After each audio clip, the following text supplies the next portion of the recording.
everybody. This is Michael Franklin. This is MichaelFranklinJr.com. We're coming up on the end of 2019, and I just want to go over a lot of things that has been going on in the news for 2019. The Kim Jong-un, they're talking about he was supposed to be giving us a Christmas present, and everybody went crazy and started automatically thinking that he was going to shoot some missiles into the sky and all of that type of stuff. And the media just went crazy over that, and then nothing happened. People crazy. That's all I want to say. People crazy. They was expecting something bad to happen, and then when nothing bad happened, they want to laugh and act like, he's weak because he didn't shoot no missiles in the sky and start a war, which is pretty much, that's what that happened. So I just wanted to talk about that, and people just talk about how crazy people are sometimes, and the things that they expect, and the way they react to certain things when it happens like that. That's a little bit crazy to me. I don't think that people should have been expecting. Maybe he wanted to send a Santa Claus over with anthrax on it. I don't know. But he just said something. He just said he was going to send us a Christmas gift and never sent a Christmas gift. Or maybe he did send a Christmas gift. Maybe Donald Trump is still holding on to this Christmas gift. I don't know what happened with that. But, 2019 has been a crazy year. The year of Donald Trump, and everybody's hating on Donald Trump. And, I don't care either way, because I don't participate in any of that. I don't participate in the voting process. I don't trust the government. So none of that has anything to do with me. So whoever the people who voted him in office, that's on you. Whatever he does that's crazy, that's on you. I know that the platform that he was running on was not politically correct, and we want to pretty much drain the swamp and get all the riffraff out of government and change the trade deals that we were getting beat in and all over the world. And I know he did that. He started changing the trade deals and started enforcing tariffs and all of that type of stuff all over the world, and everybody's mad and everybody's trying to get him out of the office because they think it's going to be bad for America. And I think from what I understand, he's done pretty much a lot of good stuff, for America. But besides the dividing the country and making everybody divided, but on another note, I think Black people, it was good I think everything happens for a reason. And I think it was great. Honestly, it was great for Black people because everybody began to act woke. Everybody woke up and started to see things differently for what they are. After Obama's presidency, and then they put Trump in the White House. Now Black people are like, okay, well, now that we had a Black president, it's time to stand up and let's fight and start doing some stuff. I see people coming out the woodwork talking about Black finances, and they have the Black Financial Channel, and Dr. Boyce Watkins, who wants to talk about everybody and make fun of people, which is it's all fine and dandy. All that stuff is happening, and that right now everybody's feuding though. That's crazy. Everybody's feuding. Like Boyce Watkins is feuding with Lizzo.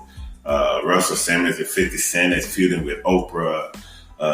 Eminem is feuding with Nick Cannon and everybody else who wants to include Nick Cannon in hip hop. Include Eminem. Eminem I don't think he said anything yet back to Nick Cannon, but everybody else is coming in Eminem's defense because, like I said on the last podcast, as Black people, we're fair. Even though we take a lot of the times we tend to take the white man's side just because we're fair. Kaepernick 2019 has been a crazy year. Kaepernick, he's got his shoes out and sold out within in one day, and so him taking a knee really, to me, it brought awareness to the situation. Well, actually, I talked to a white man today, and he basically said that he felt that Kaepernick disrespected the national anthem. And I said, no, Kaepernick did not disrespect the national anthem. He felt like he shouldn't stand for a national anthem in a country that doesn't stand for him. So, and he said, oh, that's what that's about. I said, okay, so now you don't even know the reason why Kaepernick took a knee and did not stand for the national anthem. So now you follow the same narrative that he's disrespecting the country. And if I feel that if the country is disrespecting me, I have all the right to disrespect the country back. But that's just my opinion.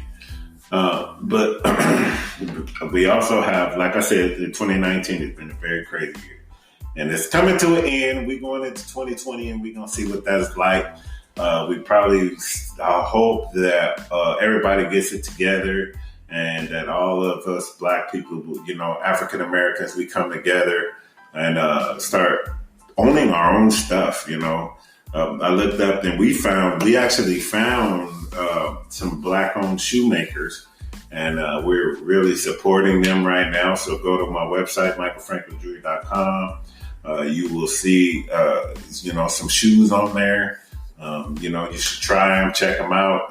I like them. I think I'm going to grab a couple of pairs, or probably even open up a brick and mortar store somewhere out here in Las Vegas and start selling shoes. These Black-owned shoes, and supporting the Black community by selling Black-owned shoes. We currently have Black-owned banks.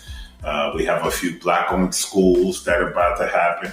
All we need now is some Black-owned hospitals, and some people that want to actually take our own community. We need some, we need our own infrastructure. We have the banks right now. Hopefully we'll have the real estate company and the properties and all of that type of stuff that we need. I don't know how much Black people own, major properties like apartment complexes.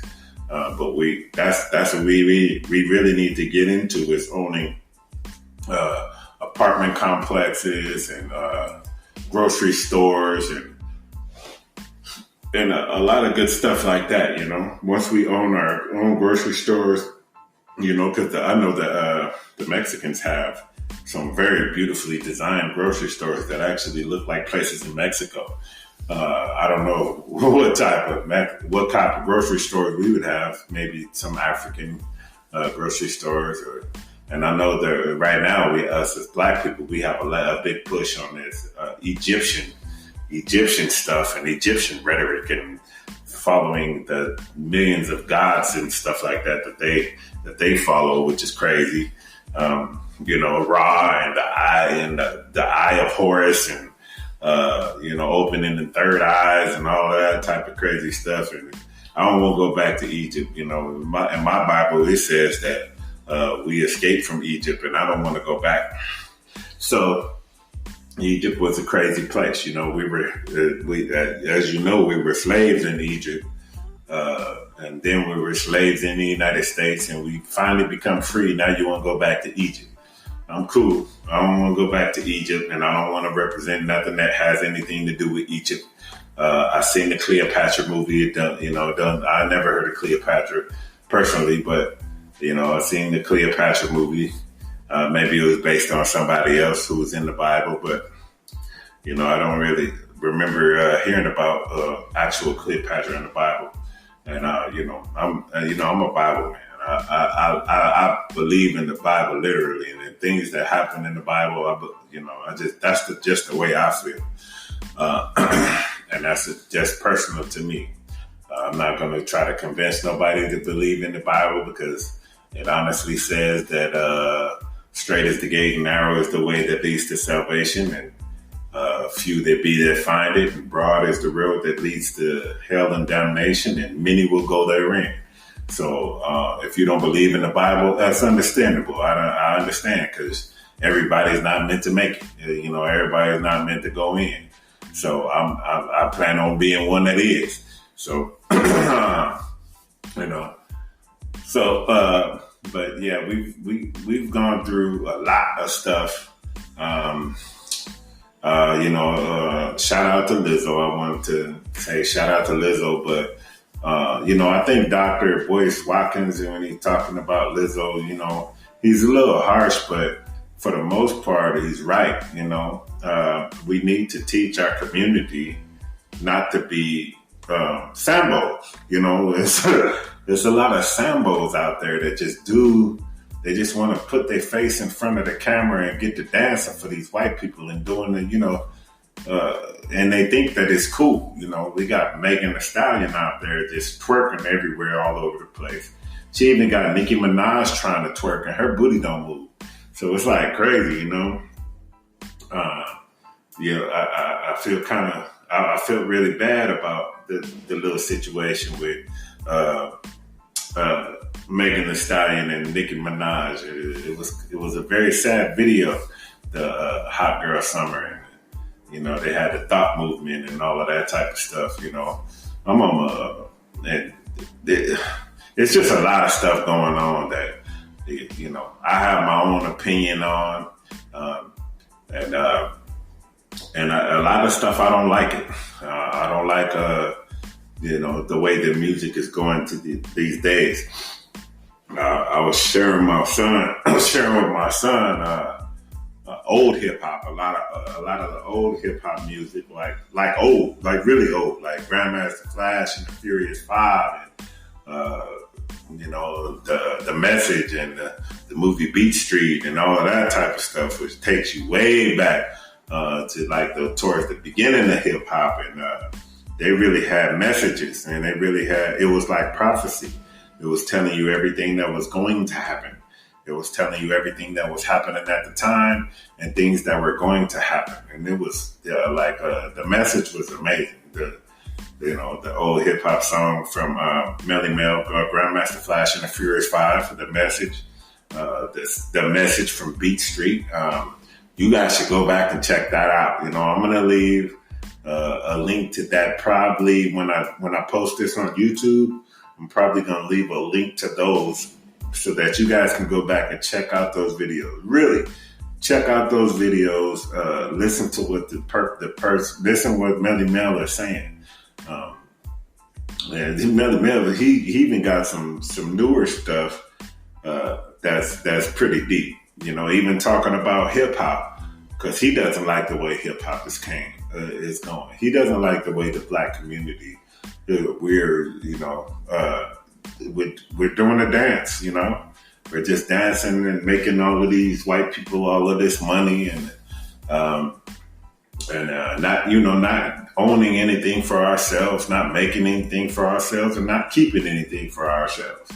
So, I think that 2020 is going to be a change because we have all of these pro-black people who are coming out of the woodworks and who actually know or been around long enough to know, how to spend their money, how to build credit, how to buy homes, how to, build wealth, how to get properties. And then with the internet age, just like Byron Allen was talking about, the billionaire Byron Allen, with today's day and age where you can actually become a star, or you can actually create a podcast like I'm doing now, or a YouTube channel or anything like that, and just become famous and build wealth that way is amazing. I guarantee, like me and my son and I were talking about this, there's going to be lots and lots of millionaires coming up in the future.